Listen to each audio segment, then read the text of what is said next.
In this video, I will show you an easy recipe to make sweet potato pancakes. You will need 2 medium-sized potatoes and 2 free-range eggs.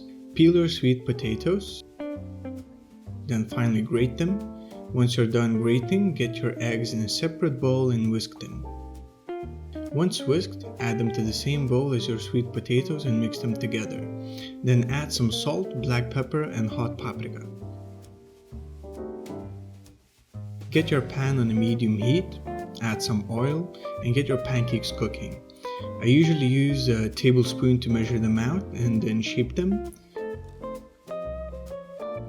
They don't take long to cook, so keep an eye on them. Once the bottom side gets slightly brown, you will want to flip them. Quick note, they can sometimes be difficult to flip, but if you make them smaller, it will make it easier to flip them. And if they do break like it did for me, don't worry, you can fix them, and once the other side cooks, the separated part usually connects together. Once you cooked all of your pancake mixture, get them in the oven and cook them on 180 degrees for 5 minutes. In the meantime, you can prepare your garnish for the pancakes.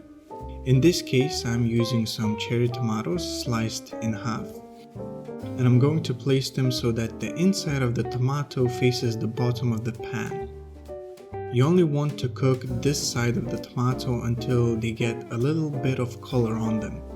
After that, leave them on the side and use the same pan to wilt your spinach. Spinach cooks really quick, just keep stirring it around until they wilt. Get your pancakes out and plate them.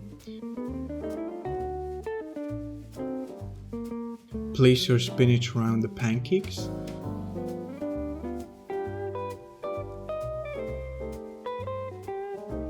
The same with your cherry tomatoes. Add some parsley on the top and enjoy your sweet potato pancakes. Thank you for watching, and if you enjoyed the video, don't hesitate to like and subscribe.